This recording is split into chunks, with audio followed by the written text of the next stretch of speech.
I glanced at the caller ID before answering the call. It was strange in itself to receive a call on the Sunday afternoon that my wife Claire and I had set aside for family, but what was even stranger was that it was my lawyer calling from Vero Beach, Florida. Hello, Pete. What's happening? Hello, Dave. Look, I'm really sorry that I'm calling you on Sunday, but I heard something that I'd like to check with you. I was out golfing this morning with the usual company, including George. You remember my friend George, don't you? Certainly. Nice guy, terrible golfer. Yes, that's him. These days, he works in real estate in the city, especially agricultural properties. He told me that your garden was sold to some developer. I told him I hadn't heard anything like that from you, and I thought you would have told me if you were going to take such an important step. I listened to Pete and was so shocked by what he had just said that it took me a few moments to come to my senses. No, we definitely didn't sell the garden. You know, we thought about developing it ourselves when the time comes. That's what I thought. Look, maybe George was wrong.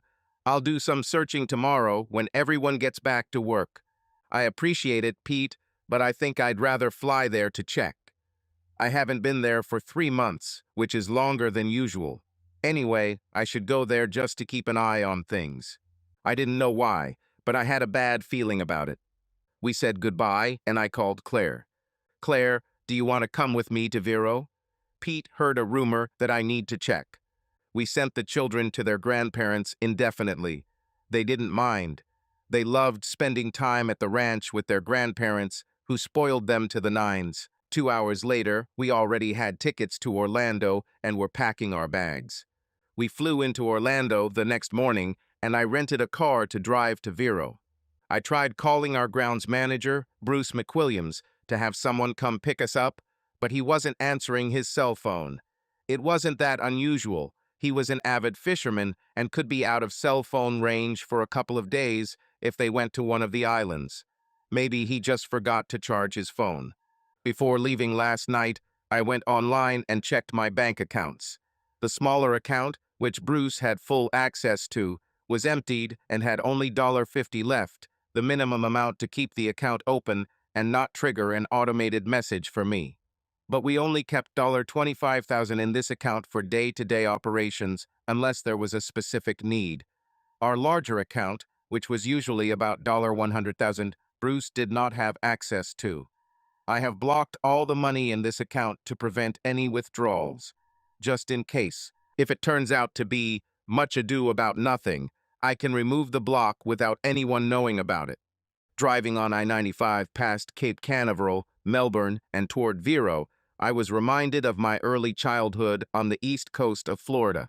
My grandfather originally bought the garden plot in the 40s.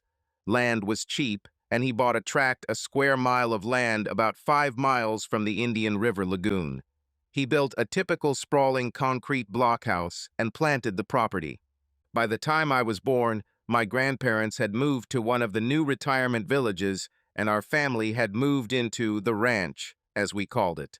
The garden itself consisted of about half grapefruit and half various varieties of oranges. We had white, pink, and red Marsham seedless grapefruit, and Hamlin, Temple, pineapple, as well as the usual red Navel and Valencia oranges. We had several rows of tangerines and several varieties of Duncan-seeded grapefruit, but those were for local consumption only. The varieties we grew meant we had produce from September to June. Growing up, I didn't really keep track of things like most kids, so I didn't learn much from my elders about how to grow citrus fruits. I think I learned a lot through osmosis anyway. Vero was a great place to grow up back then. Sandy beaches, sunny skies, lots of tourists in skimpy swimsuits, and plenty of mischief to get into. Most of my friends were into surfing. It sounded good to me, but I wasn't crazy about it. I loved going out with the guys on boats out of the Sebastian Straits, 10 or 20 miles out to sea, deep sea fishing. I grew up with a bunch of local kids who were much like me, sons of families that owned citrus orchards. We learned to drive tractors, spray trees with pesticides and fertilizers, and help our parents during the harvest. It didn't mean we were picking fruit, we had temporary crews to do that, But we were lifting 6,070 or 90-pound boxes and putting them on trailers to take the fruit to the processing plants or packing plant where they were cleaned, packaged, and shipped like fresh fruit. Bruce McWilliams and I were especially close. His father did not own a garden, but managed several gardens for absentee owners. Bruce planned to attend the University of Florida in Gainesville to pursue a degree in agriculture. Don't laugh at the modern degree in agriculture. It's part business, part chemistry and biology, part marketing and part soil science and animal husbandry. And this is in addition to all general educational courses. In other words, a degree in agriculture covers a lot of material. The modern farmer takes on a difficult, albeit rewarding task. Anyway, Bruce's family moved away when we were in 6th grade, and from then until we graduated from high school, he and I were best friends. We went to the beach and learned the pros and cons of drinking too much. We went to proms as couples and took our girls' virginities in the same night. We shared many common experiences. Bruce was 4 inches taller than me until our second to last year. He reached his full height when we were freshmen, but in our second to last year I caught up with him and we started looking into each other's eyes. He was not only taller in his early years, but also more massive. I was slim and wiry. Bruce was stocky and muscular. While I ran cross-country and track, Bruce played center on the football team and catcher on the baseball team. Bruce's activities made him one of the big people in the school. Mine not so much. Despite our differences, we remained close. The third member of our little company, Pete Andrews, has joined us. In 8th grade, Pete, now my lawyer, was a quiet member of the team, a little more diligent than Bruce or me. Pete lived about a half-mile away from us with his parents in a house closer to the beach. He was an only child, and all he ever wanted was to be like his father, who was a lawyer. Pete was one of the geeks in the chess club, but we met in the orchestra, where he played trumpet and I played clarinet and saxophone. He soon joined Bruce and I, having fun and getting into trouble that would get us arrested today, but was considered normal teenage behavior back then. The police at that time could take us home so that our parents would give us a good scolding, but they would not arrest us. Of course, we didn't rob stores or shoot people, catch a little alligator and put it in the pool in front of City Hall. Yes, we could be the culprits of this. My time at Vero came to an end, however, at the end of our final year at school. The garden was developed and running smoothly, so the family hired Bruce's father to manage the garden. Part of his compensation was that the McWilliams family lived rent-free in a house on the property. He continued to manage other gardens so that he had a profitable small business. My mom and dad still came into town at least 6 or 8 times a year for a week or more, keeping an eye on things and still enjoying their friends and the area. In fact, they bought a house on the beach nearby because they stayed there so often. I later used this beach house when I returned to the city. My wife and I moved there after our wedding, using it as a second home. Claire loved the place and had her own circle of friends in town with whom she played tennis and socialized at the country club when we were in the area. As I said, after high school, we invited Bruce's father to manage the garden, and my father bought 2 more plots of land, this time in central Tennessee. My father's true specialty was raising certified black and red Angus cattle for beef. He and Mom moved to Maury County, south of the Columbia County seat, and started their ranch. To be honest, Bruce, Pete, and I would have split up anyway. Bruce went to the University of Florida in Gainesville in the fall, Pete went to Duke University in North Carolina, and I went to Vanderbilt University in Nashville. Bruce, of course, was an agronomist. Pete studied political science as a pre-law major and then got a law degree from Wake Forest, and I got an economics degree and then an MBA. Vanderbilt does not offer an undergraduate business program, but their Owen Business School is highly ranked. However, we all kept in touch. It was easy to keep in touch with Bruce since his father took over the management of our garden. Every time we came to check on business, which was quite often, I would probably see Bruce. Eventually, Bruce's father retired and Bruce took over the business. He was a respected orchard manager, a rarity in the world of scammers that made up the Florida citrus industry. Pete and I didn't see each other, but we talked often and met up after school was over. After law school, Pete returned to Vero and became our lawyer. We mostly saw each other at social events. He promised not to take money for it. When we arrived in Vero, I dropped Claire off to unload our luggage and begin organizing meetings with local friends. I continued on to a local chain restaurant where I arranged to meet Pete. Pete was already seated when I arrived. He waved to me as I walked in, and I walked over and sat down.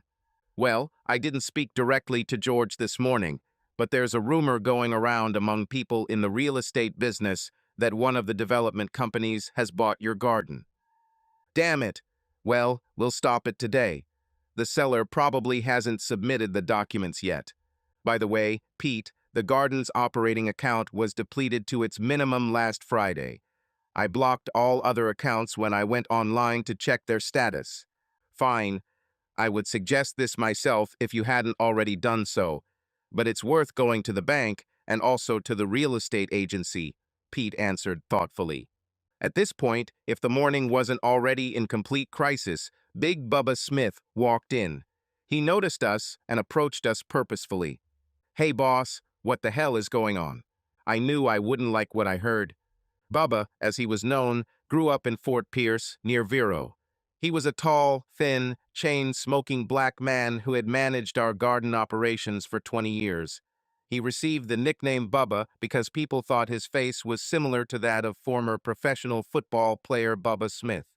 Basically, half the big guys in the South are called Bubba. I think his real name was Dwayne, but as soon as someone called him Bubba, the name stuck. I stood up and took Bubba's hand and shook it before we sat down. I signaled to the waitress for another cup of coffee, which appeared almost instantly.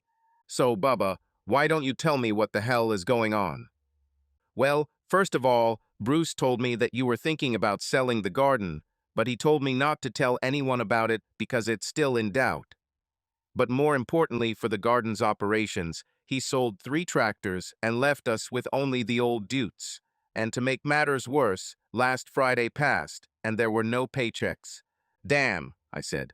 Pete added, without a doubt. Bubba just nodded his head. It took me a few minutes to think about everything. Okay, Bubba, I'll go to the bank and get paychecks for you and the crew. I still need to go there. Bruce is lying if he told you we're selling the garden. Do you know who he sold the tractors to? I asked. I think I know. It seemed like a couple of his friends, and there was another guy who was apparently looking for a 3rd tractor, he answered. Fine. Then why don't you call the agricultural theft unit at the sheriff's department, and we can file a complaint. Tell them that you told me that Bruce was selling equipment, and that you became suspicious and checked with me and found out that he was stealing and selling garden equipment without permission. Tell them they can call me to confirm, and I will happily sign the complaint. Glad to help, boss. Damn, this John Deere was almost new only about 20 hours of work. Almost new. He drained his cup of coffee and stood up to get started. Now I had another problem, getting paychecks for our crew. I needed to call our payment service and transfer money to them so they would issue checks with the correct withholdings and taxes. I might do this later in the day. First, I had to go to the bank. When Pete and I arrived at the bank, I asked for the manager. Henry Wright was another local boy, not from our class, several years younger than us. We all knew him. Henry quickly walked out of his office towards Pete and me. Hi, Pete. Hi, Dave. Boys, I'm so glad to see you, Dave. I've been trying to call you all morning. Let me guess, are you interested in blocking the accounts that I installed? Certainly, but let's go to my office to talk. There is no need for the whole world to know about your affairs. Agree. Pete and I followed Henry into his office, and he closed the door behind us. His office had glass windows overlooking the parking lot on one side and the bank on the other too. The wall behind him was solid. No one could sneak up on Henry. Henry first offered us something to drink, water, coffee, or soda. We told him that we had just eaten and didn't need drinks yet. Can I talk about your accounts in front of Pete? Henry asked for confirmation. Certainly. He is our lawyer here in town and is helping me understand the situation. Cold. For starters, Bruce came in last Friday and withdrew all but the minimum required to maintain an account for your operating needs. He has the right to sign on this account and has the right to do so. I asked the cashier after he made the withdrawal if he said anything about what he was going to use the money for, just out of curiosity and not because I was concerned. She said he didn't say anything about it, but was friendly as usual, although he seemed to be in a hurry. And then this morning he came with a power of attorney signed by you and wanted to make another large withdrawal from your main account, which he doesn't have access to. June, the same cashier who saw him on Friday, told him she didn't have the authority to handle the transaction and asked me to look into it. I looked at the account and saw that you blocked it last night. But I didn't mention this to Bruce. Instead, I asked to see the power of attorney document. He didn't blink an eye. He gave me a notarized copy of what he called a power of attorney giving him access to the account. He said that you and he are doing preliminary assessments to develop your garden for sale to a construction company, and that this will require outside consultants and testing to check compliance with state and county requirements. If so, he implied that you would begin running water and electrical lines to the site. His explanation was not unrealistic, but I knew that you gained access to the accounts and blocked them. I told him that I needed to make several copies of the power of attorney. He seemed a little hesitant about it, but I told him I couldn't proceed unless I got a copy. I will return the original to him as soon as the copies are made. He gave it to me, and I asked June to make a couple of copies, and after she was done, I gave him the original back. I think he expected that this would be the end of it, and he would be able to draw a conclusion immediately. I explained to him that, like the cashier, I was unsure of how to conduct a power of attorney transaction and needed to call the main office to have someone explain the details to me. Then, I said, he could return in the afternoon to complete the operation. By that time, I was already somewhat suspicious, and after he left, I took out the signature cards that I saw you sign in person. When I compared your signature on the card, two things struck me. The signature on the purported power of attorney looked like someone had traced it from another document. We get a little training in recognizing forged signatures, and this had the hallmarks of a forgery. The letters weren't written in long, flowing lines, and there were small places where the letters didn't line up correctly, as if someone had copied one letter at a time. But the real confirmation was what I remembered when I saw the original signature card. Your signature included your middle name, but this document only had your first and last name. You're right, Henry, and very observant. I have always used my middle name on legal documents. Right, Pete? My middle name was Wellborn, after my old family name on my mother's side. I've never used it for anything but legal documents, so other than Pete and my family, not a lot of people knew about it. At that moment, I looked to the left, through the window, into the parking lot, and saw what I thought was Bruce's truck. He had a 2-year-old Chevy 2504 X4 with a special silver metallic paint that made it easily recognizable. He seemed to slow down in the parking lot until he was behind Pete's car, and upon seeing Pete's license plate, Law Pitbull, he took off like a hare. I stood up abruptly. Son, it was Bruce, right now in the parking lot. I ran out of Henry's office through the main doors and into the parking lot, quickly followed by Pete and Henry, but all we could see was Bruce's truck running away. Well, I turned to Henry and said, the good news is that I don't think he's coming back anytime soon. Pete agreed. Yes, I think he realized that his scam with the bank had failed. Pete looked at me curiously. Out of pure curiosity, what would you do if you caught him? I thought for a second. I would keep him here until you call the police and arrest him. You understand, Pete replied, that at the moment we have nothing to arrest him for. He had the power to withdraw money from the transaction account, and his other potential crimes that we know about are based on hearsay. Plus, he still outweighs you by 50 pounds. He also has a local reputation as a bully. You could get hurt if you tried to physically restrain him. I looked at Pete and smiled. You're probably right. At that moment, Pete's phone rang with the characteristic Perry Mason melody. He turned to Henry and me, asking permission to leave. While he was on the phone, I said goodbye to Henry and waited for Pete to finish the call. Pete hung up and turned to me. It was George. He told me which real estate agency and agent sold your garden and who bought it. It was the agency of Andy Lopez and Associates, and the recording agent was Andy's daughter, Estella. And guess who the buyer was? I shrugged. Indian River Land Developers. Jake Stearns. Son, he's approached us, what, 3 times in the last 2 years? 4 times, actually, Pete corrected me. So, what's the plan now? I asked. I think I should go back to my office and start writing letters. First, a letter that will be sent by registered mail and also by email to Bruce informing him of his resignation from management of the garden. Then a letter to Andy Lopez informing him that the sale of the garden land was carried out under false pretenses, demanding the immediate reversal of all actions related to it, and a third letter that we can forward send to all other interested parties who have previously dealt with Bruce, letting them know that they will be paid, and if they are customers, that they will still be sending their checks to our garden address. You need to go home and make sure all the credit cards are canceled, although he's probably already maxed out, and sort out the paychecks. Oh, employees.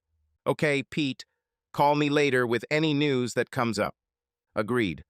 Paying wages to the garden crew was not that difficult.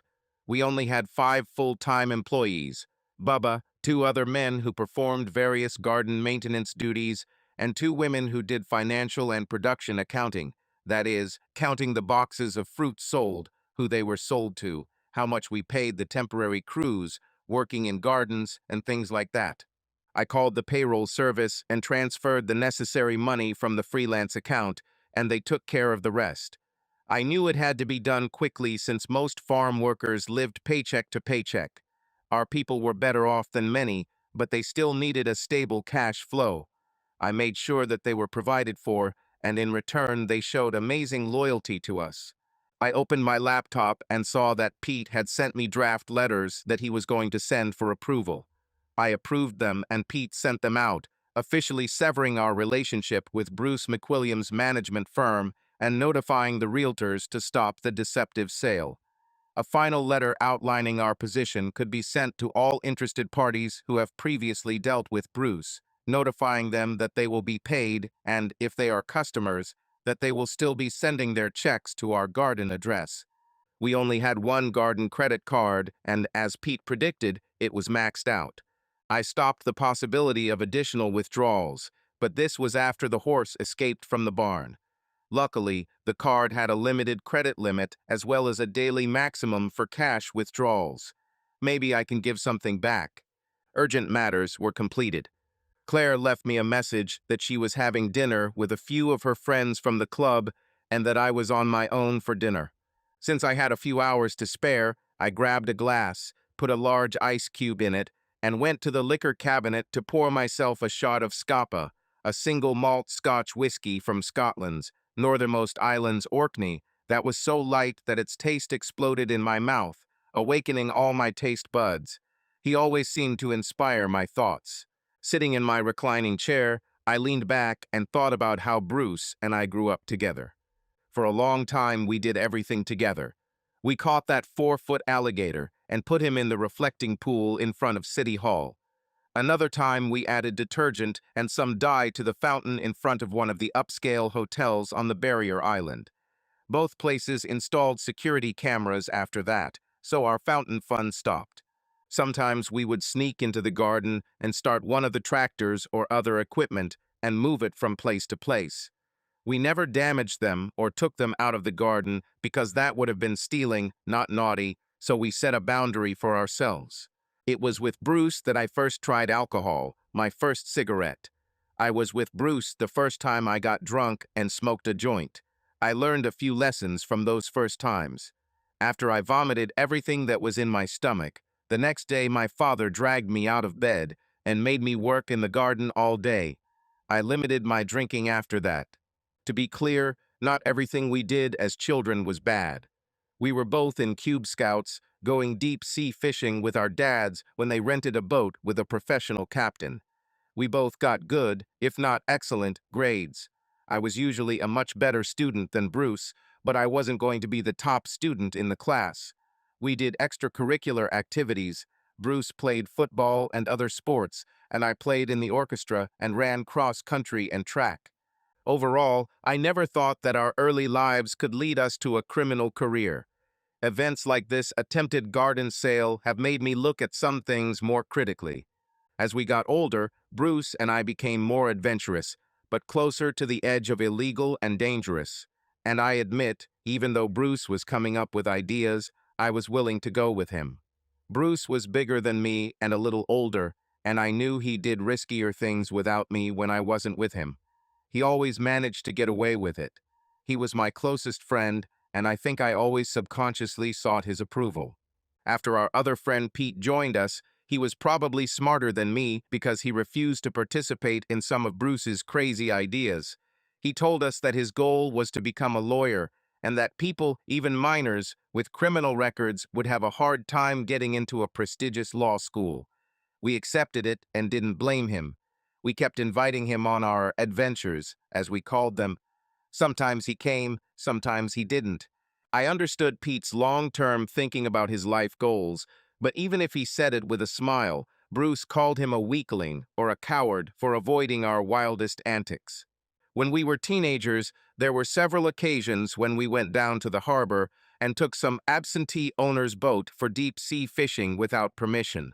I don't know if he had any friends at the marina, but he was able to get the keys to open the locked gates meant to keep people away from the boats.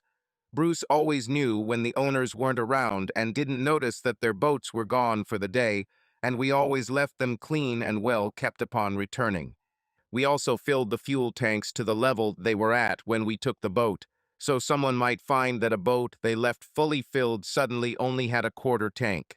Likewise, if they left the boat with a less than full tank, Bruce would carefully fill it up to that level. This should have been a red flag to me that Bruce was thinking a lot about how to cover up what was essentially a crime. Perhaps not a big crime, but still a crime. Worse, I thought, there were times when Bruce had things that I suspected might have been taken from boats in the harbor. One day, we were on Bruce's father's boat, and Bruce suddenly had binoculars that I had never seen before. These were clearly expensive marine binoculars, not new, but in excellent condition. Bruce, being Bruce, always had an explanation ready.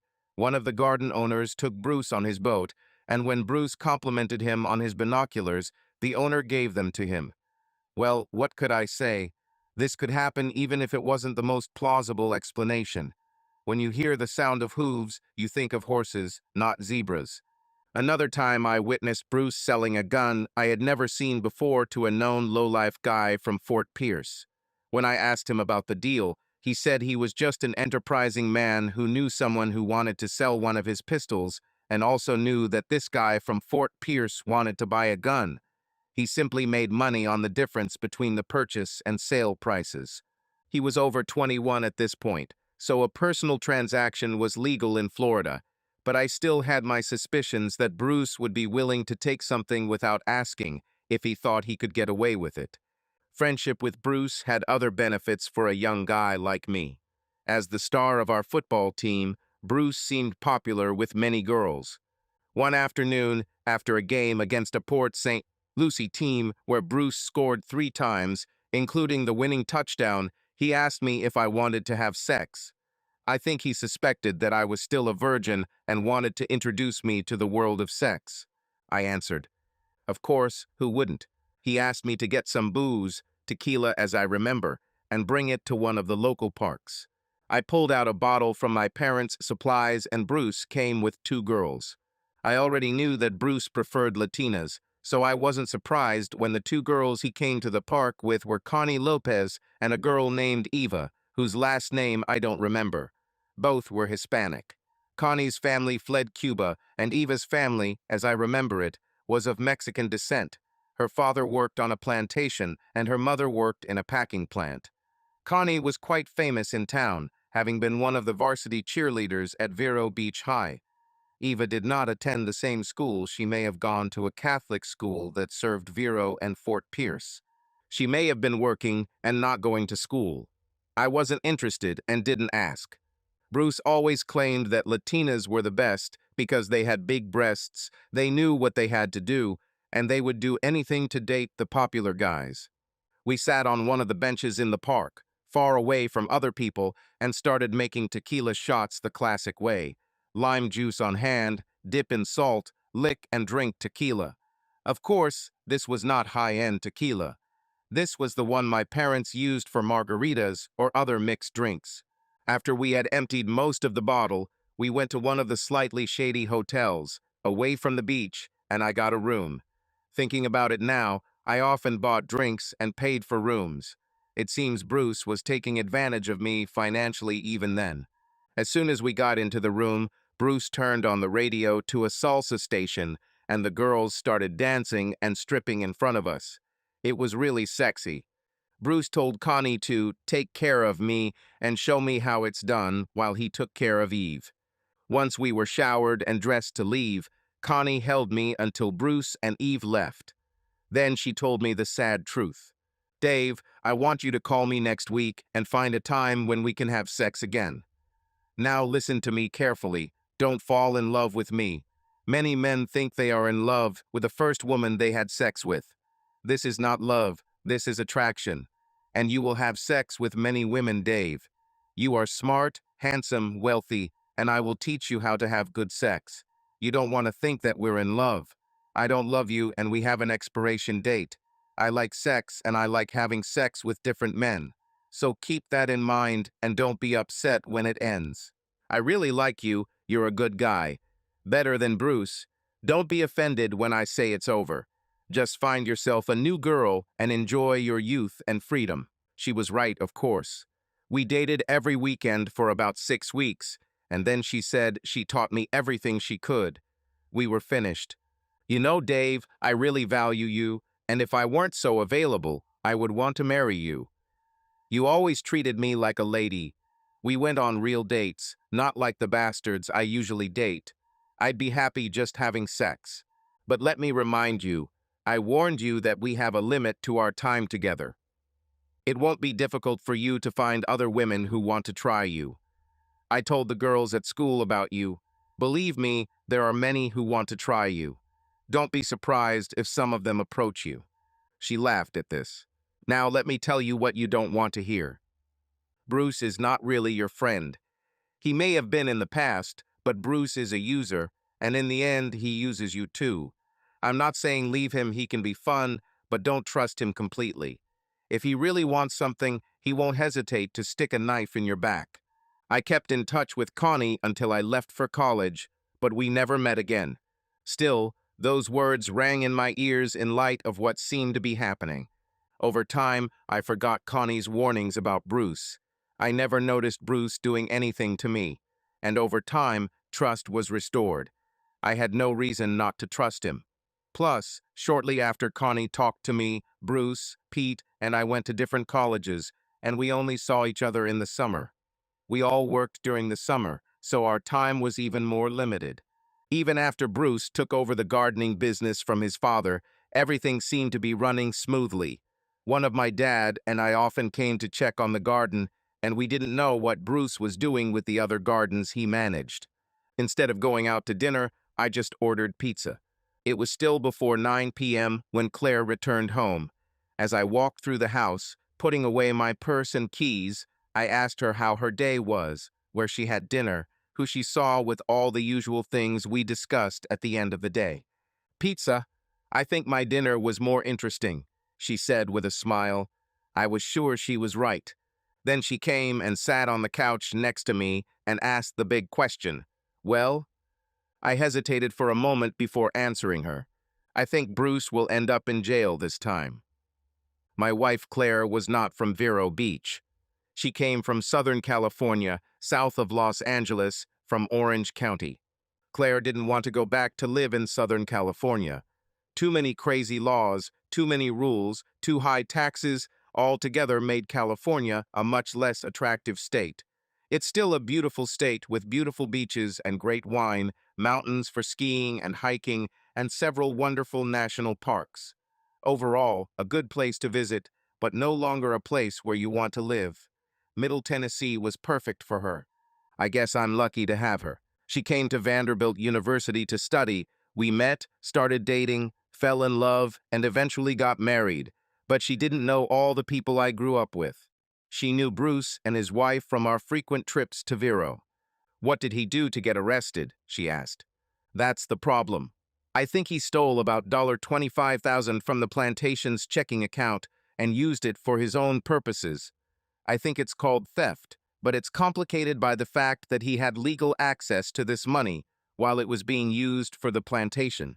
Something else he seems to have done, and we'll know for sure in a couple of days, is that he sold the plantation's farm equipment to his friends who own other plantations.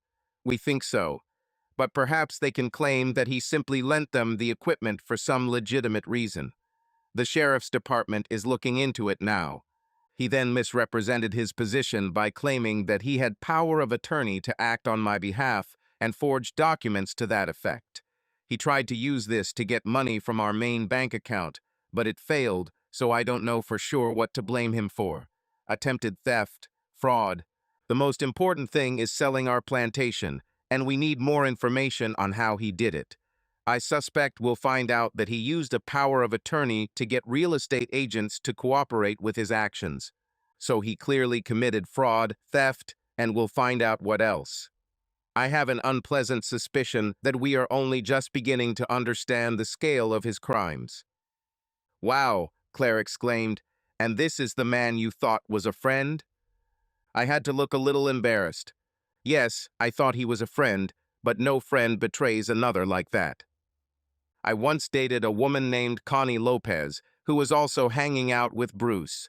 I remember she told me that he was a user and would eventually stab me in the back. I forgot about her warnings, but I think she was right all along. I'm so sorry, Dave.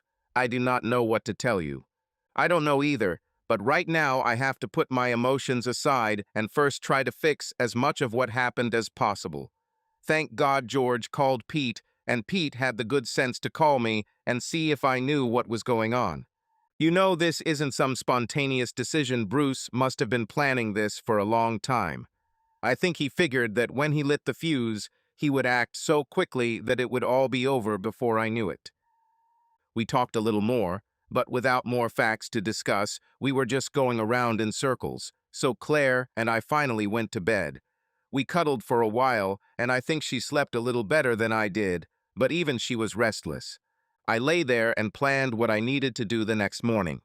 First thing in the morning was to make some calls. I called Bubba, and he gave me good news. The sheriff's agricultural theft unit had found 2 of the 3 tractors that Bruce had sold and had seized them, pending my report of the theft. They were tracking down the 3rd tractor because Bubba remembered the last buyer's name. He had a plantation in the middle of the state off Highway 60, which crosses the state between Vero and Tampa Bay. They contacted the sheriff in that county, getting permission to work with them and seize the last tractor. This is about $120,000 worth of equipment that we won't have to replace. Bubba was also doing a quick inventory of other equipment to see if anything was still missing. He also confirmed that our plantation workers have been paid. A quick call to the bank where Hank confirmed my suspicion that Bruce would not be coming back to try to cash out the main account.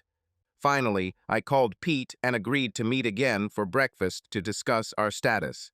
I kissed Claire and got ready to leave, making sure she wouldn't be bored. Dave, I bought a couple of books with me to read, and I have my laptop. I'll check with work to see if there's anything urgent that needs to be dealt with.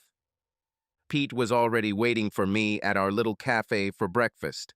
The cafe didn't look modern or pretty, but the food was delicious, and it was a meeting place for local farmers. As I put a piece of the sausage and avocado omelet into my mouth, I looked across the table at Pete and saw his eyes widen in panic. "Damn you, you miserable bastard." I recognized the voice. This was another local farmer I went to school with. I wasn't close to him. He was on the football team. Bruce was much closer. Matt was a big guy, about 6'4", and weighed over 250 pounds. Maybe even 275 these days, and he was strong. Back in high school, he could lift more than anyone on the football team, and there were big guys there. I didn't turn around, didn't react. I just talked to him. Hey, Matt, long time no see. What's got you so angry? Sit down and have a cup of coffee. I'll even pay. He sat down with us on Pete's side of the table so he could look me in the face. Pete looked clearly uncomfortable. You know what you did, he said, on the verge of screaming. The waitress, who knew us all, brought Matt a cup of coffee at that moment. Hot, bitter, and black. I really don't know, Matt. So why don't I tell you? I bought this John Deere tractor with a front loader from you, and the sheriff's people came and accused me of stealing it and seized it. Oh, I sighed, admitting that I understood now. Well, Matt, there's just one problem with your story. I never sold you anything. And I never gave permission to anyone, including Bruce, to sell that tractor. He's your plantation manager, isn't he? Was. But our agreement, I explained, that Pete, sitting next to you, drew up for us, limited his powers. He could not legally sell any of our farm equipment without my notice and permission. He said he had your permission. So he lied, I said. How much did you pay for the tractor? $20,000 in cash, he replied. Let me get this straight. You paid $20,000 for a nearly new tractor that costs at least $60,000, and you don't think there's something wrong? I knew he was giving me a great deal, but he said you're selling a plantation, and you just want to get rid of the equipment quickly and turn it into cash.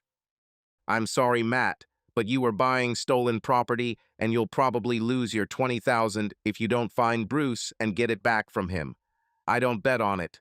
I think he has already decided that Vero is not a healthy place for him. Well, it's easy for you to say it's not your money. By this point, Matt was calming down and perhaps redirecting his anger. Understand, Matt, he stole at least $25,000 from me, and probably more that I haven't found yet. Bruce deceived all his old friends. Matt nodded his head. You know, Dave, he was a bit of a slimy guy back in high school. Sometimes things disappear from people's lockers or their cars. Everyone thought it might be Bruce, but no one ever caught him doing it. In any case, the things that disappeared were not expensive or important enough to make an official statement. I know what you're talking about. I often saw him do something suspicious, but I could never prove it was wrong, and he always had a story ready. Matt suddenly stood up. Where are you going, Matt? I'm going to look in a few places where Bruce might be hiding. The places where we hung out when we were young, got drunk, and had fun with women. Let me know if you find him. We exchanged phone numbers, and he promised he would let me know, but he didn't guarantee what condition Bruce would be in when I got there. Pete and I said goodbye as Matt left. Well, I asked Pete. I almost hope Matt doesn't find him. He could become food for the alligators, and all we'd find are his body parts in one of the irrigation canals. I agreed. I was grateful to Pete for coming with me to sort out this complete mess that Bruce had created, but he was a lawyer, and although he was a friend, he charged money for his time. I wanted to make sure I was using him effectively and also not wasting his time. It made sense to ask, what do we do now, Pete? Should we file a formal complaint with the sheriff's department? Not quite yet, he replied. This is a serious enough crime that I want one of the assistant district attorneys to be there when we file our pleas. You understand that there will be several statements, don't you? Absolutely. You go make sure there are no additional problems at the plantation, and I'll call you when I make an appointment at the sheriff's department. There's something else I want to do, he added.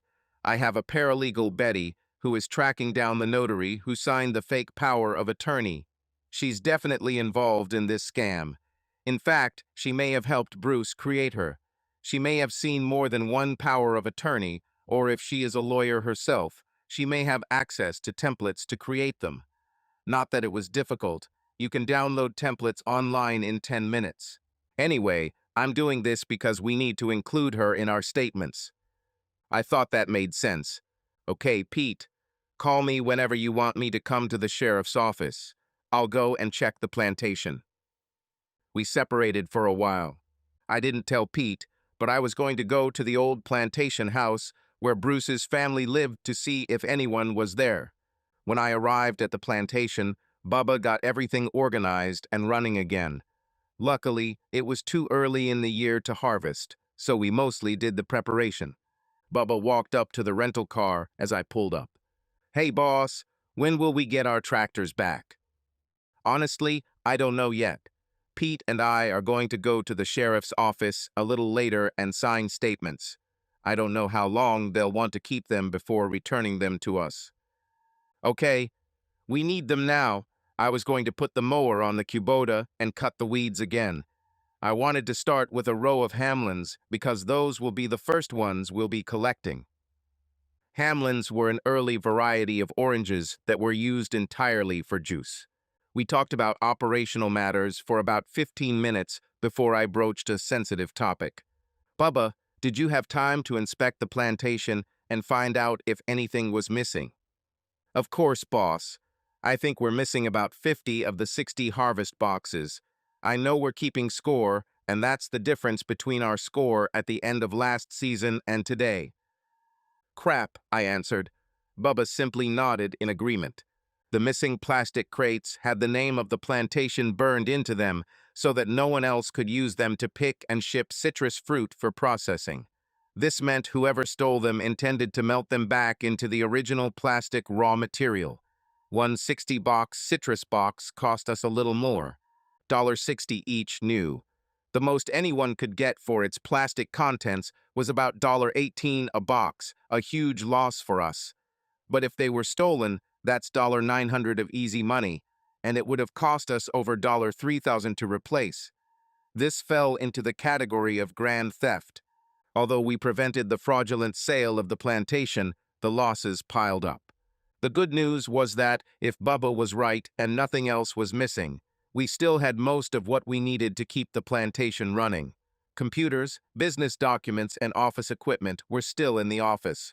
Bruce may have had his cell phone, paid for by our plantation, but I was willing to bet it was either lying in a ditch or left somewhere for anyone to pass by. Which reminds me, I need to turn off this phone. I didn't want to pay for calls to Central or South America, or some Caribbean islands. It took me about 5 minutes, and to my relief, it hasn't made any calls in the last week. Bubba changed the locks, both on the gate and in the office, to prevent late-night visits from five-finger discounters. My next visit could be difficult and even dangerous. I was heading through the plantation to the other side, where there was an old ranch house. This was the house where Bruce's family lived. I might find the house empty, or I might encounter Bruce armed with a pistol or shotgun. So I took my .45 and put it in the car, somewhere easy to reach. As I drove up to the house that my grandfather originally built, I felt a pang of nostalgia. The outside of the house still had the same general appearance as when my family lived there. The walls were made of concrete blocks, painted a light beige, with a roof that peaked in the middle and sloped on all sides to a covered porch that wrapped around most of the house. Upon closer inspection, one could see that all the windows were new, double-glazed with UV protection to prevent the full force of the sun from heating up the interior. This gave them a mirror-like appearance, which also meant I couldn't see movement inside the house. Inside, the home was completely remodeled and modernized 3 times, so there was a modern kitchen that was part of an open plan with no walls between the kitchen, dining room, and family room. There were 4 bedrooms at the back of the house that I couldn't see from my angle. The bedrooms were originally part of the house, but there was a significant extension that more than doubled the original area, moving not only the bedrooms, but also the games room and office to the rear. It was a nice place, and I have to admit that Bruce always kept it tidy. I pulled up to the front of the house, and before I even got out of the car, the door opened, and it was Consuela, Bruce's Venezuelan wife. Yes, Bruce's taste in Latinas has never changed. There seemed to be no one else there, so I walked out and stood next to the car, somewhat safe behind the open door. Car bodies don't offer much protection from gunfire, but I could hide behind the engine block, and it would be much better. There was no need. Consuela saw that it was me and walked over to where I parked. Consuela was a very attractive woman, with almost shoulder-length black hair, wonderful breasts, an incredibly narrow waist, and not a flat, skinny butt, but a fuller, but by no means fat ass. A little slimmer than Kim Kardashian. David, she pronounced my name with an accent. Consuela, I answered. I thought you were coming, she said, sounding rather depressed and sad. Bruce isn't here, you know, and it hasn't happened for more than a week. She sounded like she was about to cry, and I don't know where he is. I wasn't completely surprised. If Bruce betrayed everyone else, why not betray his wife too? Come in, David, sit down. We need to talk. I agreed with this. Consuela's family immigrated to the United States when she was 12 years old, so her English and Spanish were perfect. She spoke English with a slight Spanish accent. She and Bruce met while they were attending the University of Florida. She was pursuing a degree in general business, something that overlapped with Bruce's agricultural requirements. I wasn't entirely sure that Bruce had ever loved anyone other than himself, but I always thought that Consuela was an exception. Now I wasn't even sure of that. I wasn't sure what to think or how to approach Consuela. As far as I could tell from my interactions with her, she was an honest person. She worked for Bruce's management company, handling the business side of the company while he took care of the plantation. She also helped liaise with packaging plants by acting as a translator, instructing the mostly Spanish-speaking crews on what they needed to do. We entered the ranch house, and I was still a little cautious, fearing that I was walking into an ambush. Consuela sat down at a small table in the kitchen with 2 chairs and motioned for me to take the other. There was an open bottle of wine on the table, as well as a half-full glass. It was still morning, too early to drink. She asked if I wanted to join her, or if not, if she could get me a soda or coffee. I asked for a diet soda, which she took out of the refrigerator. She looked at me directly and asked, with tears in her eyes, "What's going on?" I looked back at her and said, "I don't know. Why don't you tell me?" "Bruce left a week ago, and I haven't heard from him since," she began to cry. "I don't know if he's alive or just hiding from me. I think he has some bitch he's dating, so maybe he just left me and the boys to fend for ourselves." "Where are the boys?" I asked, thinking that even Bruce couldn't abandon his sons. "My parents have them until I figure out what to do next." "Fine. So why do you think Bruce might be dead?" "It's a long story. Just start over." Consuela fell silent and took a deep breath. Then she took another long sip of wine and refilled her glass. "It all started about 6 months ago. Bruce told me he has a plan that will make us rich. I asked him what he was thinking, and he said he couldn't say. Then I asked him directly if he was thinking about doing something forbidden. He laughed and assured me that no, it had nothing to do with the forbidden. I insisted that he give me at least a hint of what he was planning after all. It was about me and his sons, so he gave in and told me that he was involved in a project to create large citrus and coffee plantations in Central America. The difference between these plantations and existing operations was that they would be modern, mechanized operations growing organic produce to supply the U.S. market at a cost comparable to non-organic produce grown here. He told me the reason he was keeping it a secret was because when the time came, we would close the business here and move to a ranch in Central America. He didn't even tell me which country. I had to keep it a secret because it was all classified. He said he was negotiating major funding from the local government for the project, but if word got out, the funding wouldn't materialize. It sounded corrupt, but he said that's just the way business is done there. He also didn't want to get fired from the plantations he ran here, because if they found out he was going to leave, they would find someone new sooner than he planned. He also said that he would need my help and cooperation to arrange all this. I didn't know what he meant, but I agreed to help him in any way I could. This made him very happy. She cried again, but pulled herself together and continued the story. "David, I'm so ashamed, but I promised Bruce I would do what he needed. It wasn't long after our conversation when one evening he asked me to take the children to my parents because he was going to invite the bankers to talk about business and didn't want us to be interrupted. He brought these 2 men here, one older, one younger, both in nice suits, and we started drinking. They didn't seem to be talking about business so much as they were just getting to know each other.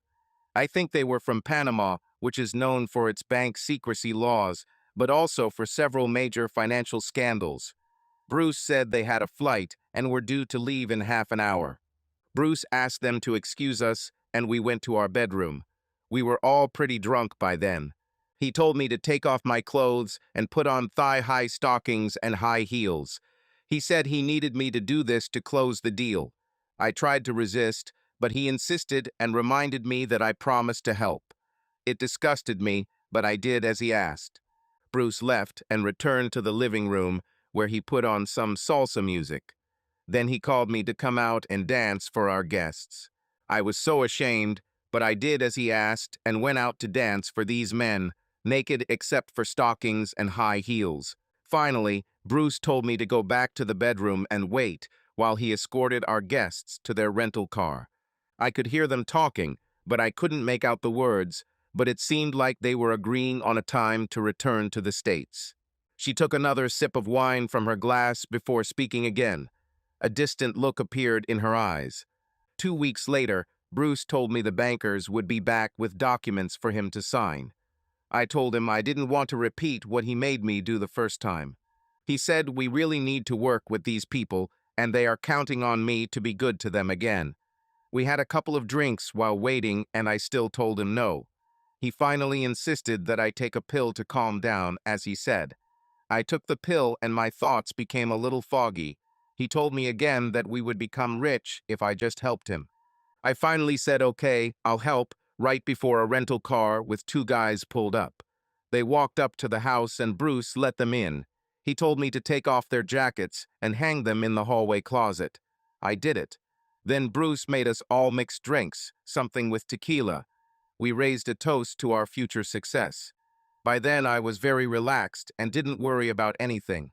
He told me to put my thigh-high stockings and high heels back on, and I remember thinking, oh, I'm going to dance naked for these two guys again.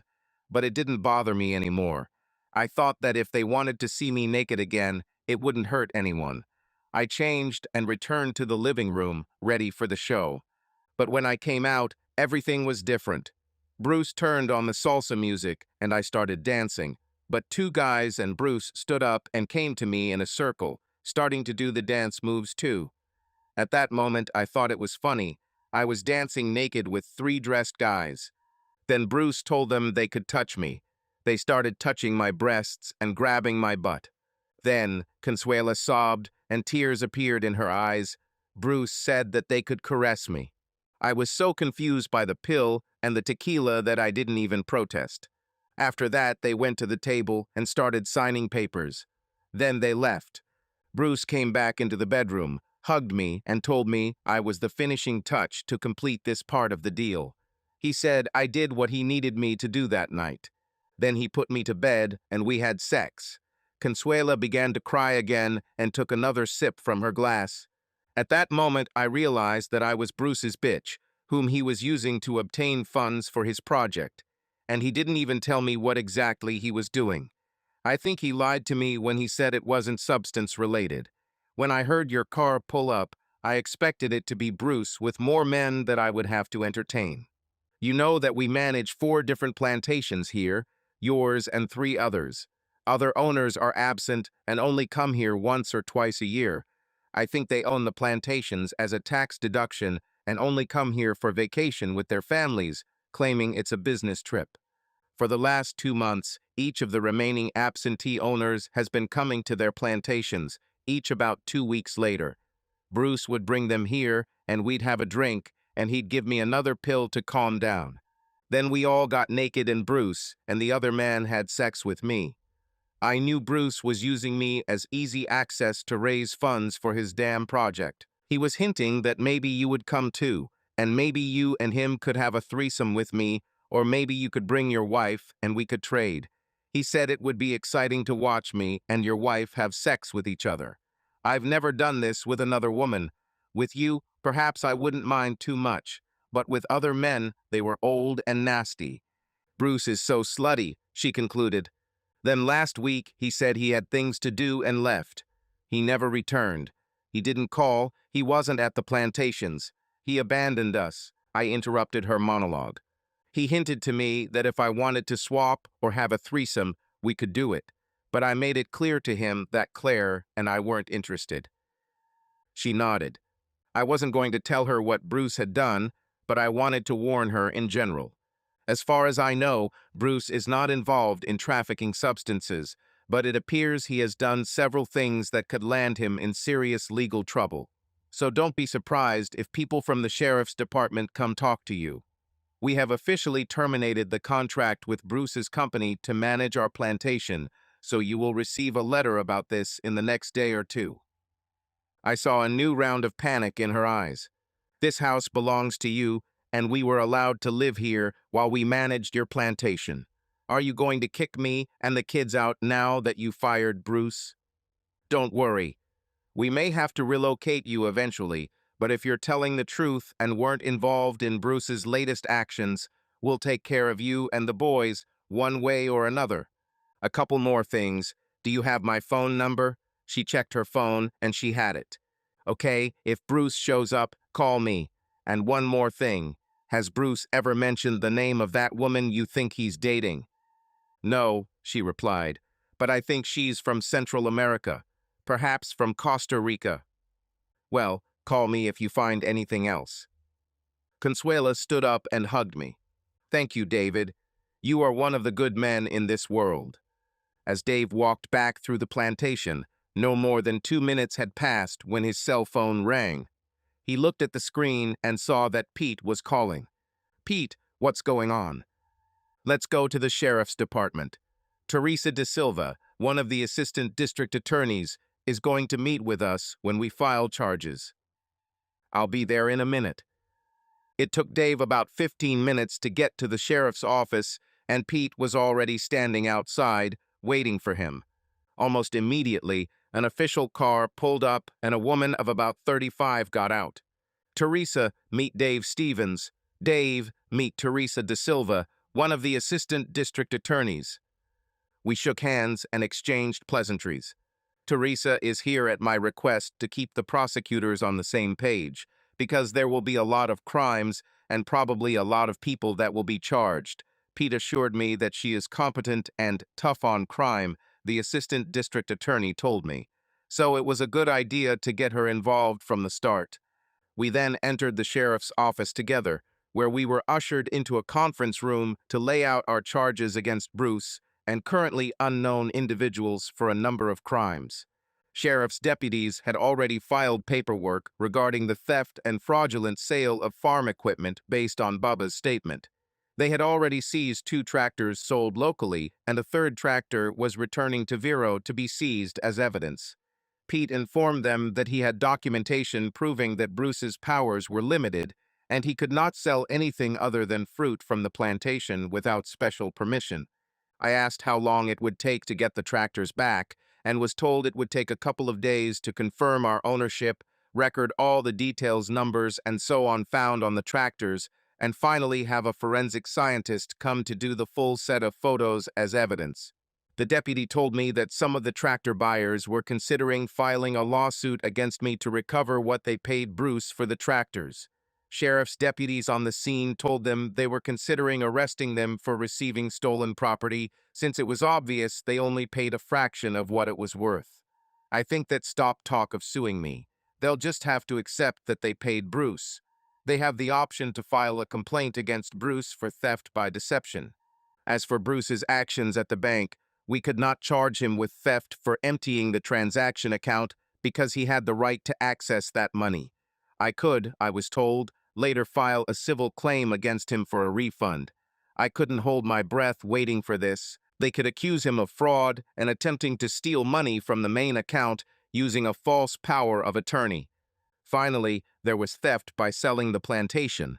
It was a little more complicated as to what charges would apply since we were preventing the actual transfer of the plantation, but preventing theft in the process does not erase the fact of the attempt.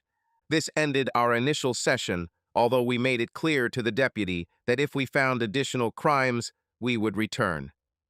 De Silva thanked us for the information and suggested that when the documents reach the prosecutor's office from the sheriff, they will likely add a few additional charges.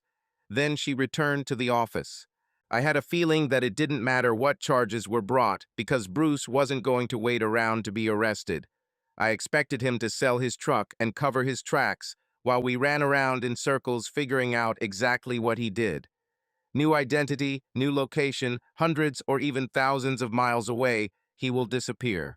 Additionally, at this point, all of his crimes were property crimes, and they did not have as high a priority as other crimes such as murder, assault, or kidnapping.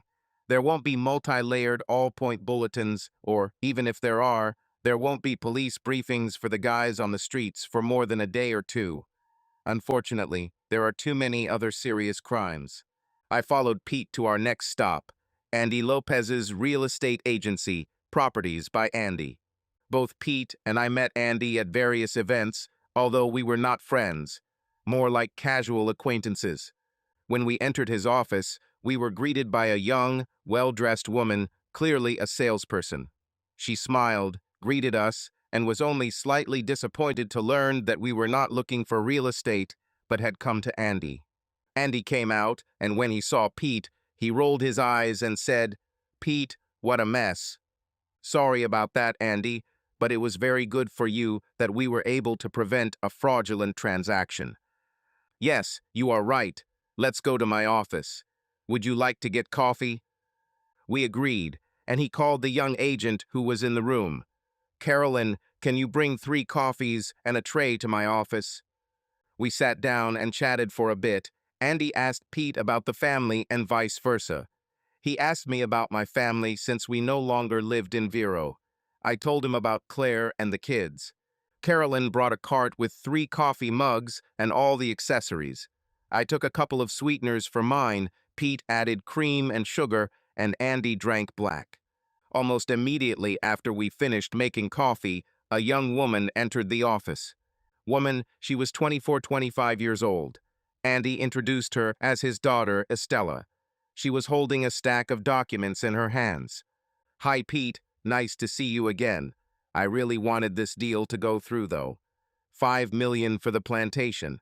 Well, Dad asked me to make copies of all completed documents for you." "Thank you, Estella. Make sure the originals are kept together and in a safe place. They will almost certainly become evidence, and prosecutors will want the originals, not copies." She sat down on the extra chair. "To be honest, Pete, everything seemed legit to me. He told me that Dave's family wanted to sell the plantation, and I knew that Jake Stearns had been hunting for this land for years. So I accepted the order, and before it even showed up in the MLS, I called Jake, and he came here and signed the offer that same day." She pulled out her copy of the certified power of attorney and handed it to Pete. "I thought it gave Bruce authority to act on behalf of Dave's family. That's what he usually does, you know. He buys the fertilizer, he hires the pickers, and he runs the packing plants. This was not a complete surprise. You know a lot of this. The groves closer to the beach are being sold to developers. I think 3 have been sold in the last 6 months alone." There was something she said there that tickled my brain, but I couldn't, or at least couldn't put my finger on it at the time. In any case, Andy and his daughter assured us that the deal fell through, and it never came to MLS. However, Estella looked a little thoughtful. I asked her what she was thinking about. With one of those, "that's not very funny" laughs, she said, "Do you realize that a 6% commission for listing and selling real estate, or even just a 3% listing commission, would make my year? Here is my new car." Yes, I agreed, mentally calculating the commission from $150,000 to $300,000. However, Estella had another thought as she silently said to herself, "That son of a bitch, I let him take me. And now it all disappears, and I'm finished again." We left the office and found another place where Bruce had left a trail of crap behind him. Since it was getting late, Pete went home, and I returned to the family cottage on the island. There I found Claire waiting for me. "Fine?" she asked. "Well," I replied, "we are correcting the situation as best we can. but I think we don't have $25,000, or more accurately, $24 to 950 from the transaction account because he had legal access to it. There will be enough other charges against him that if or when he gets caught, he will end up in jail for a long, long time. I also stopped and saw Consuela. She says she hasn't seen or heard from Bruce in a week. He told her about some project that was supposed to make them rich from a ranch somewhere in Central America. She claims she never knew the details and seemed terrified that he was going to get involved in drugs and they would end up as slaves to the cartels. My guess is that over the last 6 months or so, Bruce has been selling it to potential business partners and prospective investors, forced her to please her bankers and have threesomes with some of his other clients. She seemed rather disgusted with herself for giving in and doing it, but you know how Bruce is. He promised her the moon and placed the guilt on her that if she didn't agree, the failure of his project would be hers. He used substances. At this point, Claire interrupted me. Dave, she said, I never told you this except before we got married. Bruce suggested that you, me, and him could have a threesome, that this would be the best sex I've ever had, and that after the first time we could do it again in the future. In fact, he implied that once he got married, we could switch places when we were here in Vero. I was horrified and disgusted that a man who was one of your best friends would do such a thing. I never told you because I'm sure he was drunk at the time, and because he was a close friend. But the next day he didn't. I don't think I remember what he said, and he acted normal again. So I didn't pay attention to it. But I don't know if you noticed that I always kept my distance from Bruce. I always stayed by your side if we needed to be together.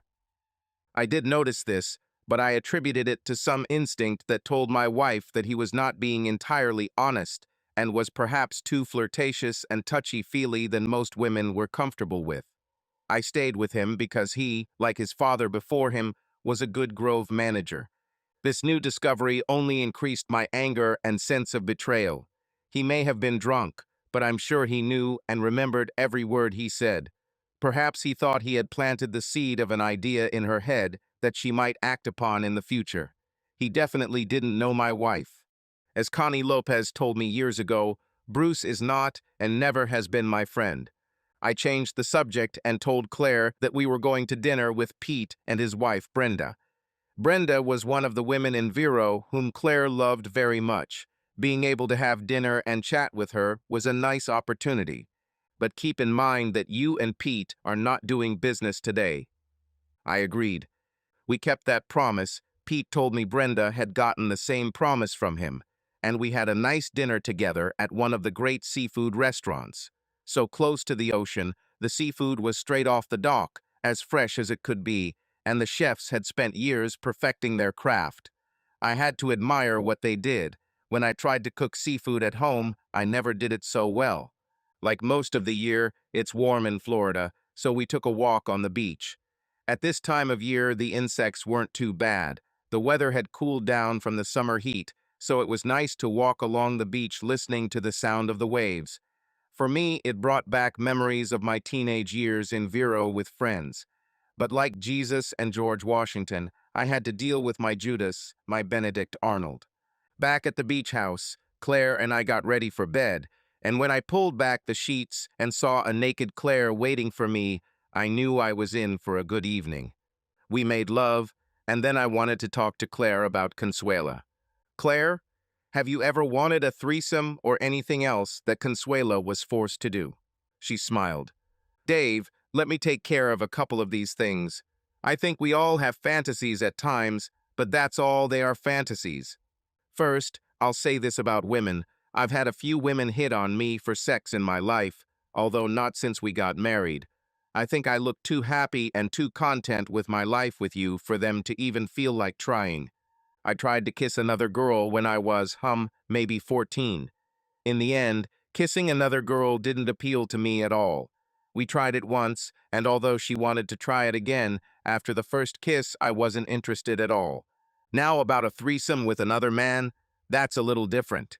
I suspect most women fantasize about it at some point in their lives, but their fantasies are not the same as men's. Then she turned to me. Did you ever have a threesome with Bruce when you were younger? Claire knew about some of the sexual adventures I had been involved in years before I met her. No, Bruce and I often had sex with our women in the same room, but it was for money. We only had enough money for one room, but we never had threesomes or swapped the women we were with. There have been a couple of times when one of us has stopped seeing a particular woman, then the other one may have courted her, but it wasn't a swap in the same room on the same night. If Bruce was having some kind of threesome at the time, they weren't with me. Claire paused briefly before moving on to a slightly different topic. Have you ever fantasized about a threesome? Of course, my threesome fantasies were always with two women. There were a couple of times in college when I thought I could get close to it, two women at the same time. But something always got in the way, and it never happened. You know how one of the drunk girls I was about to bring to my room started vomiting on herself, and the other girl, oh, that quickly stops any thoughts of sex. They both left me and went back to their room to wash up. I laughed remembering this. Have you ever thought about asking me to have sex with you and some other man? No. For many reasons, I just never imagined it. First of all, ever since I met you, I've been so obsessed and jealous of you that I would probably kill any man I found having sex with you. I'm just too possessive. And the second reason is that asking for sex with someone else, even if we never do it, would hurt your feelings and make you lose trust in me. I couldn't stand it.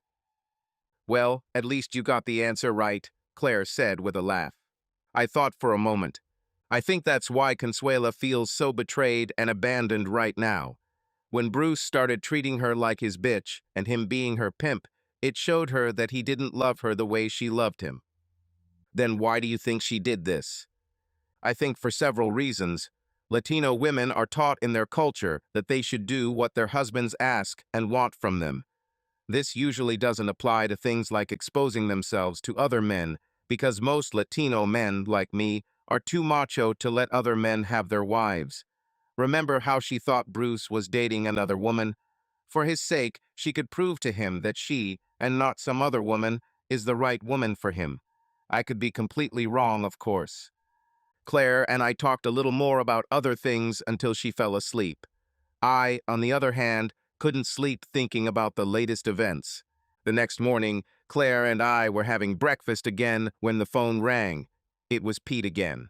Dave, am I in the way? No, just finishing breakfast. I wanted to update you with the latest information I found. Remember how we thought the notary who signed those powers of attorney was part of a scam? Well, I found her. Not where she is now, but where she was. She worked as an assistant and a notary for another real estate company here in town. She was a messenger for agents, doing paperwork around the county, doing minor clerical work and things like that. And she recently received her state notary certificate. But she stopped showing up for work about a week ago. Her name was Claudia Rivera, but we did a little background check on her, and we think she may have had a suspended conviction that was expunged after her probation was completed under the name Claudia Riva. Can you guess what she was convicted of? Forgery. Oh yeah, one more thing. She wasn't Costa Rican, she was Panamanian, and people think she was seeing Bruce on the side. Incredible, I agreed. Have you reported this to the prosecutor's office? I'm calling from my car because I'm on my way to deliver the documents we collected to them. Great. Pete, I think I'll visit Bruce's parents and see if they know where he is, or if they knew what he was up to. Okay? Just let me know what they say. I don't expect them to know much because Bruce wouldn't tell them. You know, his parents are as honest as day. Yes, I know it's unlikely, but I'll try anyway. We'll talk later. I was on speakerphone, so Claire heard our conversation. I stood up and leaned over to kiss her. Don't bother getting up. Finish your breakfast, I told her. Okay, honey. Good luck. As I drove to Bruce's parents' house in one of the local retirement communities, I again wondered what could have gone wrong, that Bruce had become out of control and lost his future. His company seemed to be thriving, and so were his wife and children, at least until he decided to ruin everything. What changed? Was this related to the new mistress he took? Was it worth all this expense? I didn't think so. Bruce had never been faithful to one woman, and I didn't think that would change. Maybe someday I will meet her and understand what he saw in her. Although, most likely, I will see her in an orange prison jumpsuit.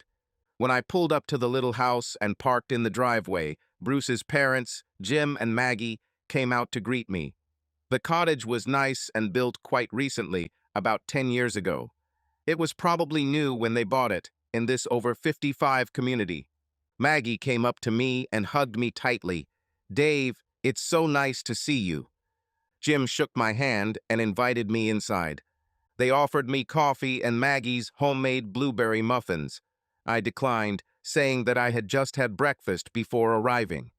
We chatted a bit. They asked about my parents, how they were doing, and how work was going on the ranch. And I asked about their life in the retirement village and whether they were enjoying being grandparents. After a while, they looked at me, knowing why I had come. "Dave, a deputy came by yesterday asking about Bruce's whereabouts, as he put it. We should have told him the same thing we told you. We don't know and haven't heard from him in about 2 weeks. It's not that unusual. He doesn't call us all the time and doesn't come often, even though we live only 5 miles from the Grove." It sounded a little sad, but it's not that unusual these days for kids to ignore their parents as they get older. "Did anything happen to cause Bruce to change so dramatically?" I asked. Jim answered. "Well, he was diagnosed about 6 months ago. What was it, Maggie? It wasn't multiple sclerosis or Parkinson's." Maggie remembered the title. "No, he was diagnosed with Lou Gehrig's disease, or ALS as it's called now, since no one remembers Lou Gehrig anymore." What could be said? "Oh, I'm so sorry to hear that." I knew little about ALS, but remembered that the course of the disease was usually 3 to 5 years, although with recent treatments it could last up to 10 years. This is a terrible condition when your body is destroyed before your eyes. You gradually lose the ability to eat and eventually breathe, and die from suffocation. I think knowing that the future would be so bleak might have untethered him from his moral compass. Although I wasn't sure Bruce was ever committed to what most of us consider the straight and narrow path.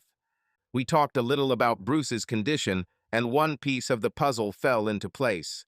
His parents told me that about 6 weeks ago, he told them that he was going to start fulfilling his bucket list and that they might not hear from him often. When they asked what was on his bucket list, he started with a 2-week trip to Hawaii, maybe Fiji or Samoa, hunting brown bear in Alaska or lion in Africa, visiting places in Europe where he had never been. Nothing specific, just ideas at the time. His parents, who were about 75 years old and still in good physical condition, spoke of sadness that their child would die before them. They said they took comfort in the fact that they would still have Consuela and their grandchildren. I couldn't help but chuckle when I heard this. I felt that Consuela might take the children and leave Vero to forget about the memories of Bruce. As I was leaving, Jim said to me, "You know, we didn't raise him like that. I would never do that. I would never steal from the people who entrusted me with their property and livelihood." "I know that, Jim. I've always considered you and Maggie to be paragons of decency. Thanks for talking to me. At least now I know what might have pushed him." As I got into my car, I noticed a message from the sheriff saying I could pick up my tractors. I knew Bubba needed them at the Groves, so I headed straight to the parking lot and called Bubba to meet me there with one of the other Grove workers. Bubba was standing at the entrance to the parking lot with a sheriff's deputy when I arrived. The first thing we did was inspect the tractors for damage and check the VIN numbers to make sure they were the same tractors that were stolen from the Grove. It was them. Then I had to pay for their release, $35 per day. 2 tractors stood there for 2 days, and the third one for 1 day. A total of $175 just to have my stolen property parked in a county parking lot. The manager laughed when I complained. "Dave, just be glad you pay for farm equipment. If they were cars, they'd cost $150 a day. The county sets the rates and gives a discount for the farm guys." I thanked him and told him I understood, But that didn't stop me from complaining a little. When the paperwork was completed, Baba, myself, and another one of our employees, Raul, drove the tractors back to the grove. Yes, tractors are allowed to drive on county roads, slowing traffic behind us because we simply couldn't go fast. The drivers behind us cheered as we turned into the driveway into the groves. We parked the tractors so Raul and his team could quickly check them for oil in the engines, fuel in the tanks, and such. Then they will go out to work in the grove again. Bubba took one of the trucks and drove me back to the lot where I picked up my rental car. Bubba dropped me off, and as I walked to the car, a sheriff's deputy stationed in the parking lot beckoned to me. The report on your tractors says Bruce McWilliams was the suspect in the theft. I nodded in agreement. I just heard on the radio that one of our patrols pulled over his truck here in town about an hour ago. They pulled him over, and when they got to the cab, there was a 19-year-old guy behind the wheel. He was on his way to the DMV to change his registration to his name. Looks like this McWilliams sold it to him yesterday afternoon. The guy and his dad took a couple of weeks to arrange the loan. They transferred the money yesterday, and he signed the title transfer. We just let the guy go to complete it. Registration. Just thought you might be interested. I moaned quietly. Another possible way to track Bruce has disappeared from under his nose, although I didn't expect anything different. This truck probably brought in another $25,000 for Bruce. He would collect as much cash as possible and then try to disappear. By the time I called Pete, he already knew about the truck. Yes, Teresa, that assistant prosecutor, called me to let me know. But it was a legal transaction, so nothing can be done. She is on guard, though. Just for fun, she went into the DMV database and found Claudia's Toyota Camry Rivera. At least her license plate is on the cops' radar now. But her car is not like Bruce's truck, not like a flashing neon light. I think her car is a brown, four-door sedan. The kind of car that no one pays attention to.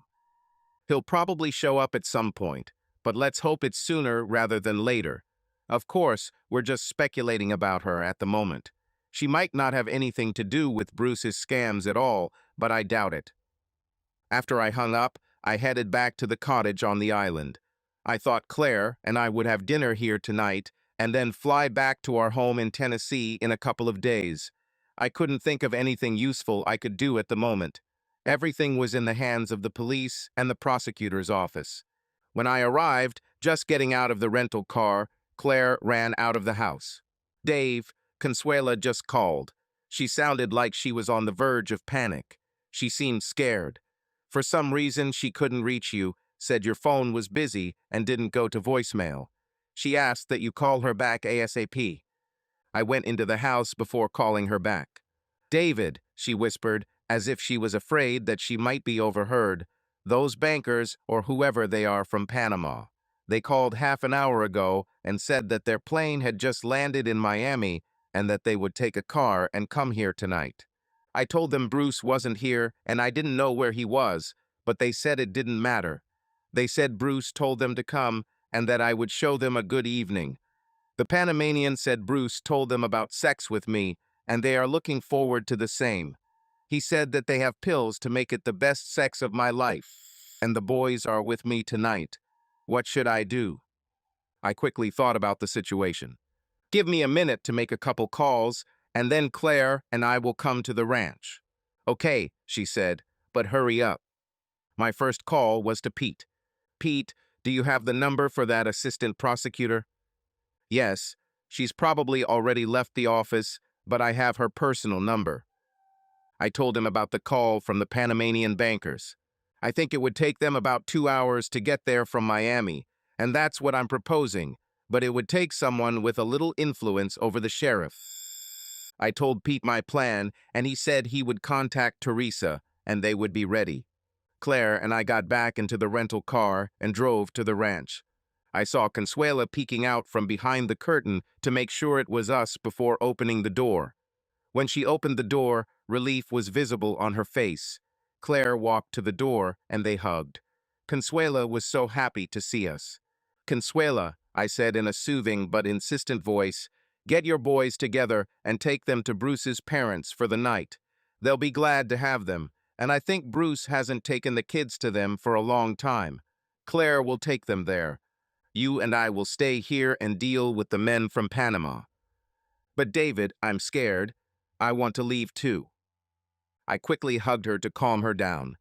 We won't be alone, and we need you to be here to identify these men as the ones who were here before. Don't worry, you will be safe. I pulled out my Walther PPQ-45, A45 AIC pistol with a 12-round magazine and one in the chamber for a total of 13 rounds if needed. I didn't expect to be needed. I tried to calm Consuela. I explained to her that I didn't think they would be here for at least an hour. I asked her to heat up the leftover ropa vieja we ate and gave her a shot of tequila to calm her nerves. I didn't drink myself because I wanted to be sober in case something went wrong. Then we turned on the TV at low volume. Almost an hour had passed since I thought it was when we heard a car approaching the house. I told Consuela what to do and how to behave. She was wearing casual clothes, nothing sexy. I locked the screen door and Consuela stood behind the locked door. I stood out of sight behind her and to the side, so that if necessary I could instantly be nearby. The men got out of the car. It was obvious that they had already had a drink before they arrived. Consuela shouted at them, "What do you want? What are you doing here?" "Hola, chica, are you ready to party? Tonight we will have a fiesta together. We have pills for you. Let's make you very happy." "No, we won't have any fiesta. Get back in the car and go back to where you came from."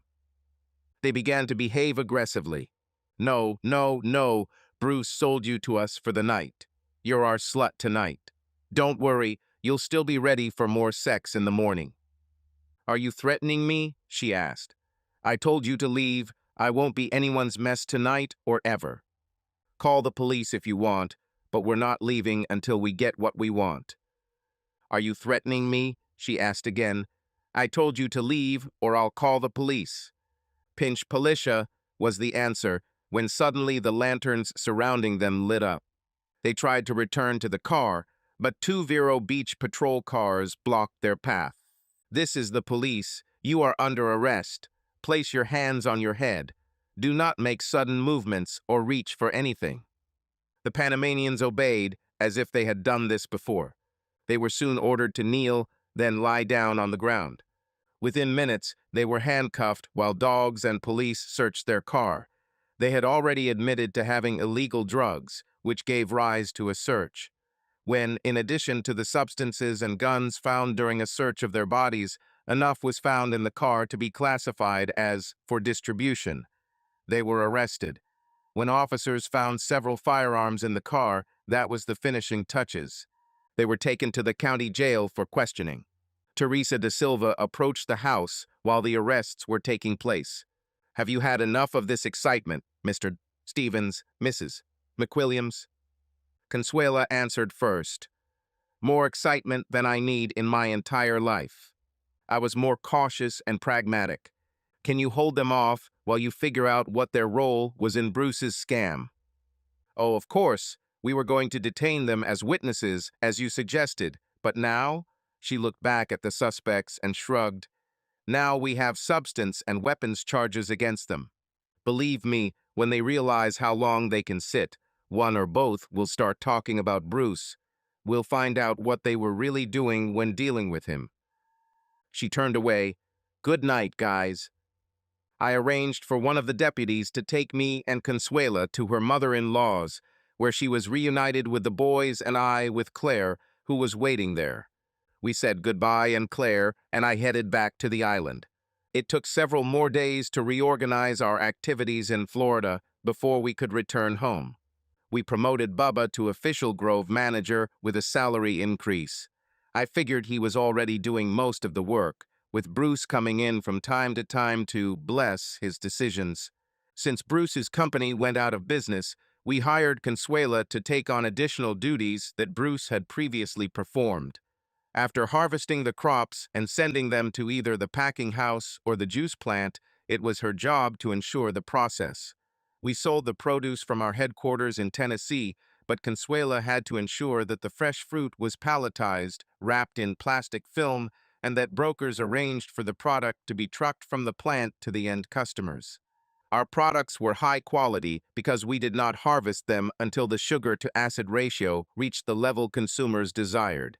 This meant a score of 21 or higher for oranges and at least 11 for grapefruits. Bubba had to ensure that the fruit was not picked until it was completely ripe. This was a problem with Florida citrus, especially grapefruit.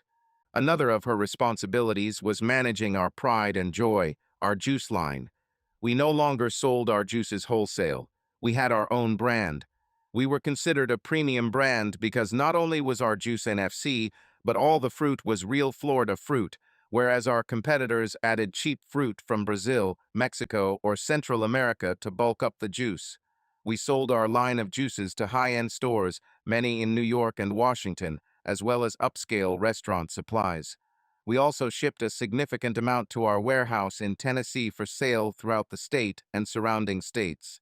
We couldn't grow all the fruit we needed to produce juice in our own groves, so Consuela also had to source juice from other producers.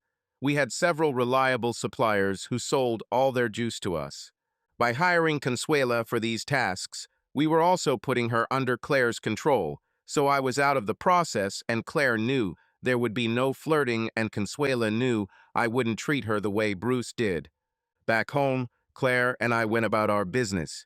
In addition to the groves, we processed produce from my father's ranch and a few select local farmers, and over the years began distributing fresh vegetables and berries grown on family farms in central Tennessee.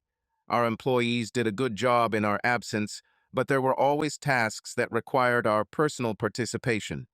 However, that didn't mean we didn't hear more about Bruce and his antics. About 2 weeks after we returned home, Pete called again one morning to say that law enforcement had found Claudia Rivera's Toyota parked, presumably abandoned, in the long-term lot at Miami International Airport. She and Bruce, on a Panamanian passport and Bruce on an American one, took a commercial flight to the Dominican Republic. After that, their trace disappeared.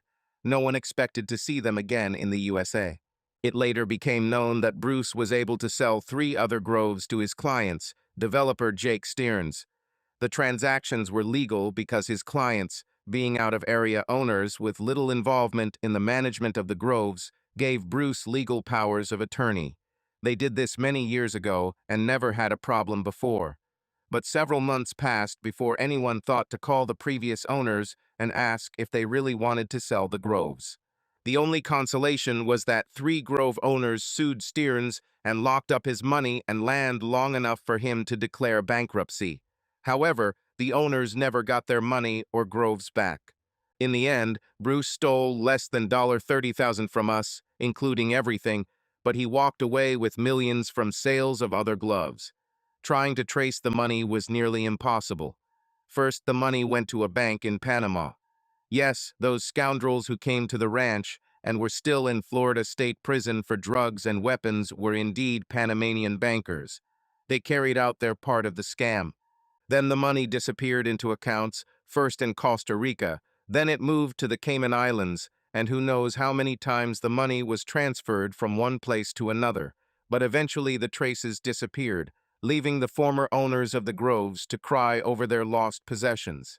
They may have been able to claim some of the money back as a loss on their tax returns, but I don't know about that. I received a call from a gentleman in New Jersey who owned one of the groves, wondering if I had been able to obtain more information about Bruce's whereabouts. He also asked how it was that our grove escaped Bruce's illegal activities while others did not. I told him it was partly luck someone was gossiping with someone else.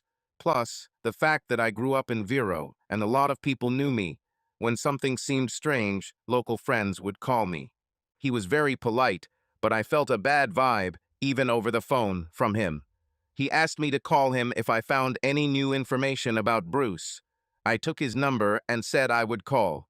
The former owners of the groves were not the only ones who kept their eyes open in search of Bruce. Nothing else happened for more than 2 years. Then I received a call from Consuela. She heard from her Latino friends that Bruce was now very sick and in the advanced stages of ALS, but was still healthy enough to take care of himself. It was said that he traveled to Canada to enter their national health care system for long-term care as his condition deteriorated towards the end, trying to cheat the system again. Such a vague rumor wouldn't have done any good if it weren't for the fact that someone had overheard the conversation and the name of a hotel in a small town near Quebec City. After consulting with Claire, and although she thought it would be pointless after all these years, I made arrangements to go to Canada. I was going to confront Bruce, assuming that the rumor had some basis, and that it was, in fact, Bruce. 2 days later, I arrived at the hotel and asked about a man who I thought might have been there.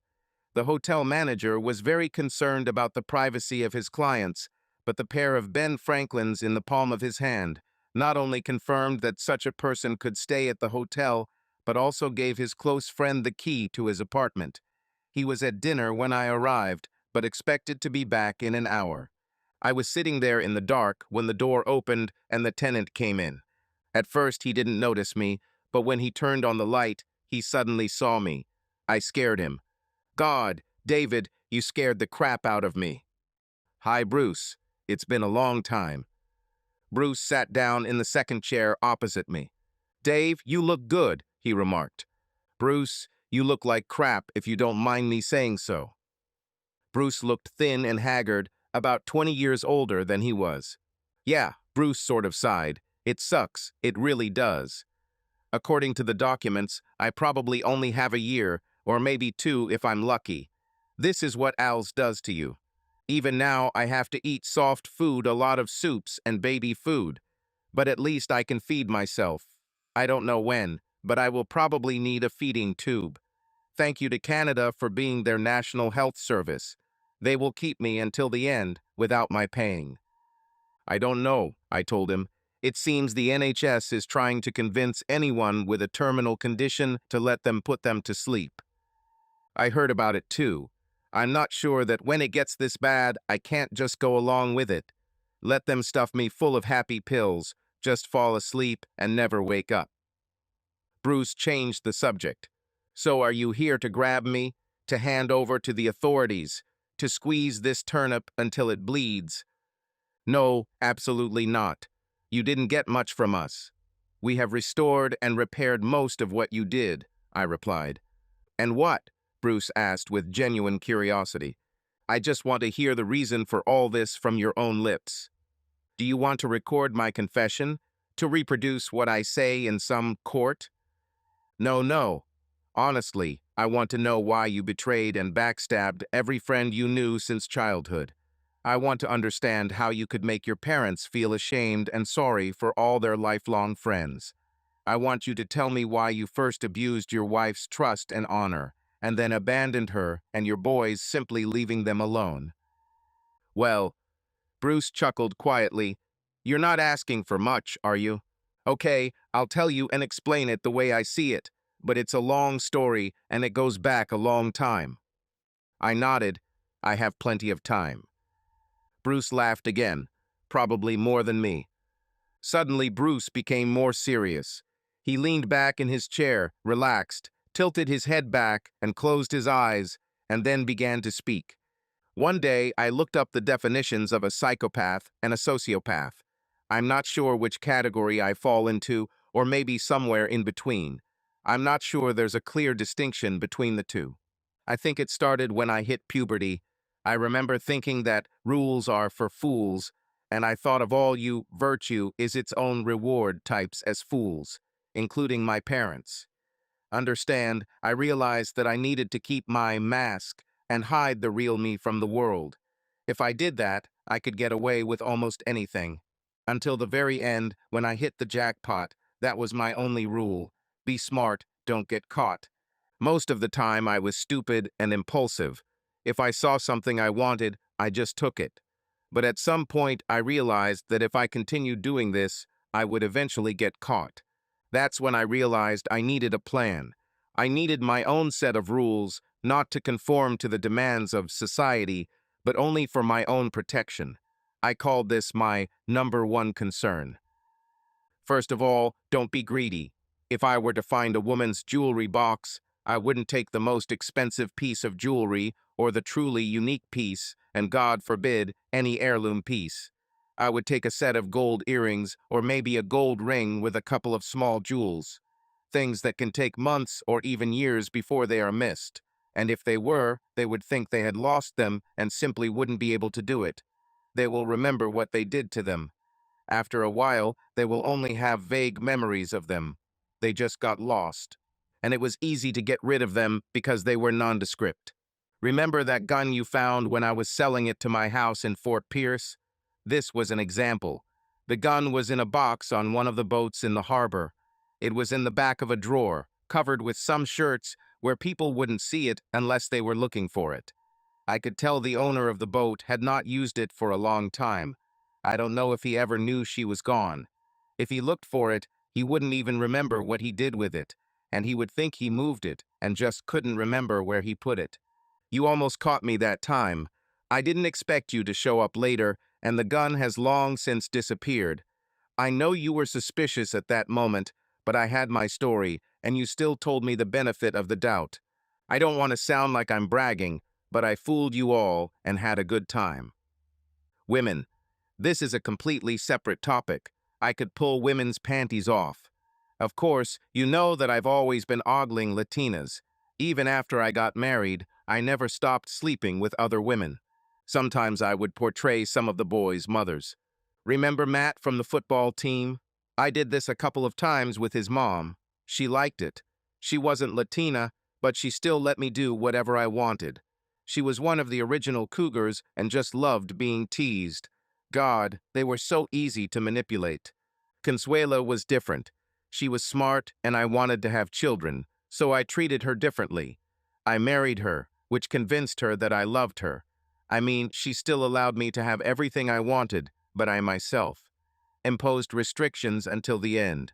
She was just another woman I lived with and could have it any time I wanted. And then disaster happened. I've always been coordinated and in great shape, so when I started having problems with my balance and strength, I knew something was wrong and went to the doctor. He referred me to a specialist who tentatively diagnosed me with ALS. The final diagnosis, he said, took time, but I knew in my gut that he was right. It was a death sentence, and there was little that could be done. Medicines do not add years to life, only months. I was told that realistically I had 3 to 5 years before my body would shut down and I would suffocate because my lungs could no longer breathe. I guess that's what made me furious. Bruce fell silent for a full minute after these words. I told my parents, but asked them not to tell anyone, not even Consuela, about the diagnosis until we were sure. I had already been sleeping with Claudia for 6 months before I found out about my Alice. Claudia was a nymphomaniac, if such a thing exists, and she was so perverted that even I was amazed. The idea of selling the groves came to her first. I mentioned that I had powers of attorney from the owners of the 3 groves I managed, and she started making plans. How much, she asked, could I get for selling these groves? She worked for a real estate agency and knew some developers who were trying to buy land to build houses in the area. Through her, I met Jake Stearns. We sat down and started discussing pieces of land that I could control. He thought he could raise about $15 million from investors to buy the land if I sold all 3 properties. At that time, we did not even consider your grove, because I knew that you had a long-term plan for its development. Even then, I was hesitant because if I did it, it would be a one-time deal with no possibility of return. Then she hooked me. See, I didn't tell my wife about my ALS, but I did tell Claudia. Claudia argued that there are treatments in Europe that the FDA prohibits in the United States. But outside the US, treatment is available in countries like her native Panama. They are not as strictly regulated, or perhaps it is more accurate to say that no one pays attention to regulation or officials can be bribed to turn a blind eye to the rules. In other words, she gave me hope.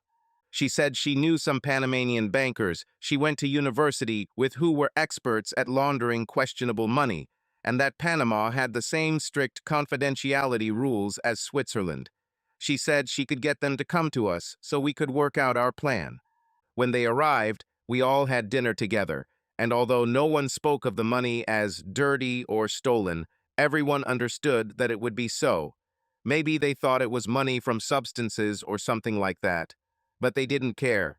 We started by transferring money to the Cayman Islands, then it moved to Costa Rica, then to Jersey or the Channel Islands off the English coast, and finally back to Panama, where it would become clean and available.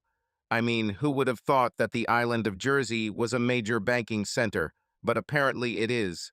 That night, after dinner, we had some drinks, went back to the hotel, and Claudia served us all. After all this, she was ready to go to the bar and find new men. Crazy. I persuaded her not to do this.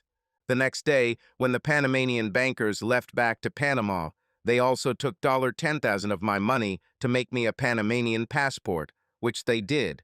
A real one with my photo and a different name. I haven't used it in a couple of years, but I still have it somewhere. I still had a bucket list of things I wanted to accomplish before I died, but now I expected to do them with a ton of money. Claudia was never satisfied. I had true powers of attorney for the other 3 groves, but she became greedy and wanted to sell your groove.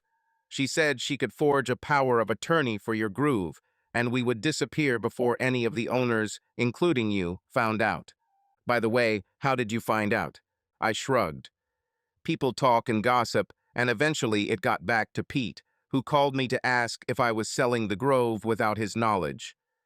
By that time, our banker had seen the fake and called me to tell me about his suspicions. Hell, even Bubba found us to talk about tractors. It seemed like everyone knew something fishy was going on.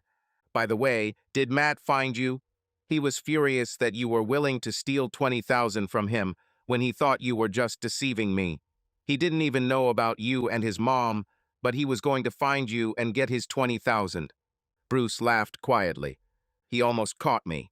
I was hiding in an empty rented house that almost no one knew about in one of the groves. But Matt knew about it because when we were in school, we would go there to smoke stuff if we had the money to buy it. I went out onto one of the roads through the grove and saw his truck on the other side. I realized that this was not good, but he did not see my truck. I think we were behind the trees or something, but I was just about to sell the truck, so I didn't worry about it. Bruce fell silent again, as if gathering strength to continue speaking. The situation with Consuela at the end was completely different. I did so many kinky things with Claudia that I just wanted to exert control over Consuela. The threesomes with the other grove owners were just to distract them so they would treat me well. And it worked. They stayed away long enough for Claudia and I to close the grove sales. What fools they were to give me powers of attorney over their property. But my father worked for them for years, and they expected the same from me. Like a grateful serf, working until exhaustion for the crumbs they paid me. I think they were surprised. Hey, Bruce looked at me to ask, have you tried any of these women? Consuela is damn good. Not like Claudia, but close. And you can trust Consuela. No, I answered, I don't sleep with employees. It's a pity. I wanted you to try sex with me and Consuela, or even bring Claire and make an exchange. Claire looks pretty hot. I didn't comment on this. When you fled, I think the last place you were seen was in the Dominican Republic. But you didn't stay there. What happened between then and now?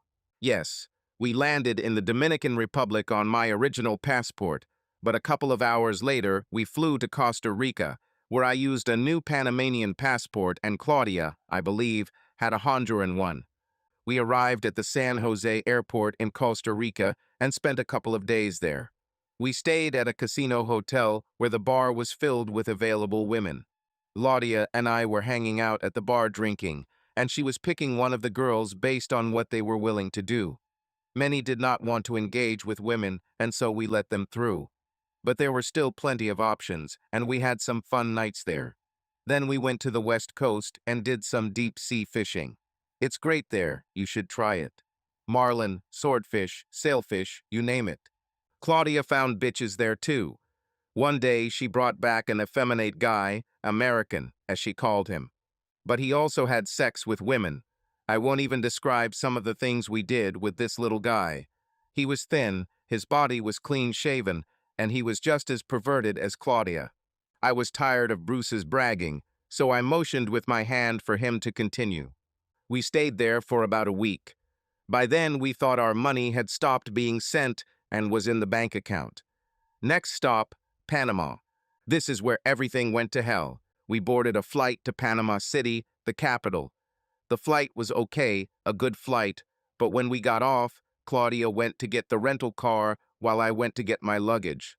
That was the last time I saw Claudia. The bitch left me. I looked for her at the airport for an hour before I realized she was gone. I was the scapegoat. I hired people in Panama to look for her, but she completely disappeared. I'm not even sure she was actually from Panama. I rented a hotel room, and the next day I found out where the bank where my account was opened was located and went there. Sorry, sir, but your wife withdrew all the money from the account yesterday. No, sir, we don't know what she did with them.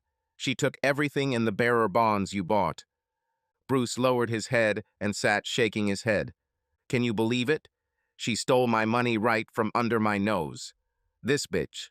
I wasn't completely broke because I still had money from your account and from selling the tractors and my truck. But it was a little more than $100,000, much less than $15 million. I felt sick thinking about how I had been deceived. But someone at the top must have loved me because the next morning I received a call from the bank that the last million had just been transferred from abroad if I wanted to receive it. I'm not kidding. Of course I wanted to get it. I went back to the bank as quickly as possible and transferred the money to a new account without the bitch's name. And that's the whole story. It goes without saying that Claudia lied to me about Al's treatment in Panama. I consulted the best doctors there, and the only treatments they knew of were the same ones I could get in the States. After all, she lied to me and stole most of my money. However, with over $1 million in my pocket, I could live a luxurious life for decades in Panama. But I didn't like it there. I moved at least every 6 months, and more often if I thought someone was trying to find me and was getting too close. With the remaining money, I was able to buy Canadian documents that would pass muster, unless there was the most in-depth investigation that only intelligence agencies could conduct. Nobody cared enough about me to try that hard. Maybe I'm paranoid, but there were a few times when people seemed to ask questions about me that made me nervous. Leaving the country with a new name seemed reasonable. So here I am. But I think I should change hotels now. If you can find me, other people can find me too. You said you weren't going to turn me over to the authorities, right? I nodded. No point to me now. I just feel pathetic for calling you friend for most of my life. Do you remember that girl, Connie Lopez, who took my virginity? Certainly, she was hot. I was with her long before you. Well, she told me a long time ago that you are not my friend and that one day you will betray me, and she was right. I stood up and headed towards the door. Hey, you were the closest person I was friends with, Bruce said, but I couldn't help myself. I told you, after all, I'm a psychopath. He was still laughing as I closed the door behind me and walked down the hallway to the front desk. As I walked through the check-in area, I saw two large, fierce-looking men sitting there. I caught their gaze and nodded to them. They understood what I meant. I placed Bruce's room key on one of the side tables and walked out the door. That night, I boarded a flight back to Nashville after dinner. About a week later, I read that a man's body had been found in a secluded forest outside of Quebec City, Canada. The first report stated that the man was severely beaten with baseball bats while he was alive, and marks in the surrounding soil. Then two men, one on each side, shot him 6 times, each for a total of 12 times with .38 caliber. Due to the number of bullets and the lack of casings, authorities believed that .38 caliber revolvers were used. They had no clues as to who the culprits might be. Canadian authorities were unable to identify him at that time because his Canadian documents turned out to be false. In Canadian documents, he was listed as Jack Munier, but this man did not exist in Canadian archives. When they searched his last known location, a hotel room less than 5 miles away, they found several other sets of documents.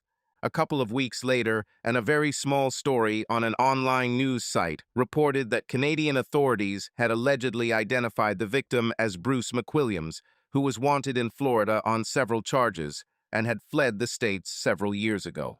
Although I told Bruce the truth, that I would not go to the police and turn him in, I was lying by omission.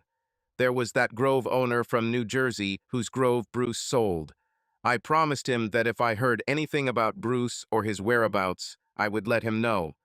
I think it was only fair that Bruce's end came at the hands of another psychopath who was even more cruel than himself. Perhaps there was something wrong with me too, because I didn't mourn or shed a single tear for Bruce. End.